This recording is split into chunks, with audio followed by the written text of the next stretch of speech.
Malayalam Bigg Boss season 7 live updation നോക്കാം. ലൈവിൽ ഇപ്പോൾ നമ്മുടെ അനുവും ശൈത്യയും തമ്മിലുള്ള ഒരു വലിയ ഫൈറ്റാണ് നടക്കുന്നത്. ഇന്ന് ലൈവിൽ നമ്മൾ കണ്ടതാണ് ശൈത്യ വന്ന് നമ്മുടെ ആദിലയോടും നൂറയോടും മസ്താനിയെക്കുറിച്ച് പറയുന്നത്. അതായത് മസ്താനി അനുമോളുടെ എക്സ് ബോയ് ഫ്രണ്ടിനെ കുറിച്ചും അവളുടെ പുറത്തുള്ള ലൈഫിനെ കുറിച്ചെല്ലാം ആരിനോട് പറയുന്നത് നമ്മുടെ ശൈത്യ കേട്ടിട്ട് അത് ശൈത്യ ആദിലയോടും നൂറയോടും പറഞ്ഞിരുന്നു.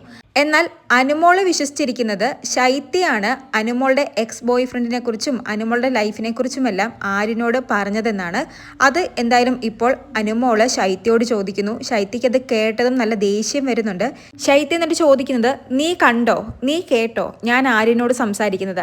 ഞാനല്ല അത് പറഞ്ഞത്, എനിക്കത് നല്ല ഉറപ്പുണ്ട്.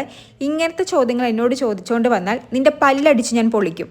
അതും കൂടി കേട്ടപ്പോൾ നമ്മുടെ അനുമോൾക്ക് ദേഷ്യം വരുന്നു. അനുമോള് പറയുന്നത്, നീ ഇങ്ങനെയാണ് എന്നോട് സംസാരിക്കേണ്ടത്, എന്തിനാണ് ഇത്ര ശബ്ദം ഉണ്ടാക്കുന്നത്, എന്നെക്കുറിച്ച് ഇങ്ങനെ പറഞ്ഞുകൊണ്ട് നടക്കുന്നത് എനിക്ക് ഇഷ്ടമല്ല എന്ന്. അനുമോളുടെയും ശൈത്യയുടെയും ഈ ഫൈറ്റ് കണ്ടിട്ട് അങ്ങോട്ട് ആദില വരുന്നുണ്ട്. ആദില അപ്പോൾ പറയും, അതിനെ നീ കണ്ടോ അനുമോളെ? ശൈത്യ പറയുന്നത്. ശൈത്യ അല്ല പറഞ്ഞത്, മസ്താനിയാണ് പറഞ്ഞതെന്ന് അനുമോളോട് ആദില പറയുന്നു. എന്നാൽ അനുമോൾ അത് വിശ്വസിക്കുന്നില്ല. അനുമോൾക്ക് മസ്താനിയെ വിശ്വാസമാണെന്നാണ് പറയുന്നത്. ആദില 2-3 തവണ എടുത്തെടുത്ത് ചോദിക്കുന്നു, അനു ഞാൻ പറഞ്ഞാലും നീ വിശ്വസിക്കില്ലല്ലോ, നീ കണ്ടിട്ടില്ലല്ലോ, നീ വിശ്വസിക്കില്ലല്ലോ എന്ന്. അനുമോള് അതിന് ഉറച്ചു പറയുന്നു, ഇല്ല മസ്താനിയാണ് പറഞ്ഞതെന്ന് ഞാൻ വിശ്വസിക്കില്ല. ഇനി നിങ്ങൾ പറയുന്നത് കേട്ടിട്ട് ഞാൻ പോയി മസ്താനിയോടും ചോദിച്ച് അവളോടും വഴക്കുണ്ടാക്കണമല്ലേ എന്ന്. അതായത് അനുമോൾ ഇപ്പോൾ വിശ്വസിച്ചിരിക്കുന്നത് ആദിലയും നൂറയും ശൈത്യയും കൂടി മസ്താനിയും അനുവിനെയും തമ്മിൽ തെറ്റിക്കാൻ വേണ്ടി ഇവർ പറഞ്ഞുണ്ടാക്കുന്നതാണ് ഇതെന്ന്. പക്ഷെ മസ്താനിയാണ് പുറയിൽ നിന്നും കുത്തുന്ന കട്ടപ്പാന്ന് അനുമോൾക്ക് ഇപ്പോഴും മനസ്സിലായിട്ടില്ല. ആദിൽ എന്നിട്ട് ചോദിക്കുന്നത്, എന്തുകൊണ്ടാണ് മസ്താനി പറഞ്ഞെന്ന് നീ വിശ്വസിക്കാത്തതെന്ന്. അപ്പോൾ അനുമോള് പറയുന്നത്, മസ്താനി ആര്യനോട് പോയി സംസാരിക്കുന്നതും ഇത് പറയുന്നതും ഞാൻ കേട്ടിട്ടില്ല, പിന്നെ കേൾക്കാത്ത കാര്യവും കാണാത്ത കാര്യവും ഞാൻ എങ്ങനെയാണ് വിശ്വസിക്കുന്നതെന്ന്. അപ്പോൾ ആദില തിരിച്ചു ചോദിക്കും, ശൈത്യ പറഞ്ഞത് നീ കേട്ടോ അല്ലെങ്കിൽ നീ കണ്ടോ എന്ന്. ശൈത്യ ആര്യനോട് പറയുന്നതും ഞാൻ കണ്ടിട്ടുമില്ല കേട്ടിട്ടുമില്ല എന്ന് അനുമോള് പറയുന്നു. പിന്നെ എങ്ങനെയാണ് നീ ശൈത്യയാണ് പറഞ്ഞതെന്ന് വിശ്വസിച്ചതെന്ന് അപ്പോൾ നമ്മുടെ ആദില ചോദിക്കുന്നു.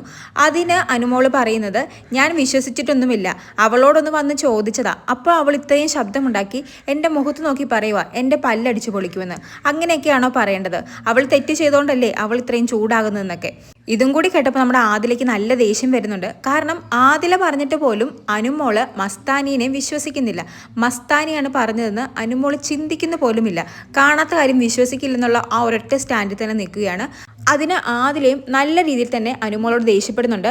മറ്റുള്ളവർ കണ്ടു കേട്ടു എന്ന് പറഞ്ഞ് ഓരോന്ന് പറഞ്ഞ് വിശ്വസിച്ചുകൊണ്ട് ഇങ്ങോട്ട് വരാൻ നിൽക്കണ്ടെന്നൊക്കെ പറഞ്ഞ് അനുമോളോട് നല്ല രീതിയിൽ ദേഷ്യപ്പെടുന്നുണ്ട്. മസ്താനി എന്തായാലും നല്ല രീതിയിൽ അനുമോളെ മാനിപ്പുലേറ്റ് ചെയ്ത് വെച്ചിരിക്കുകയാണ്.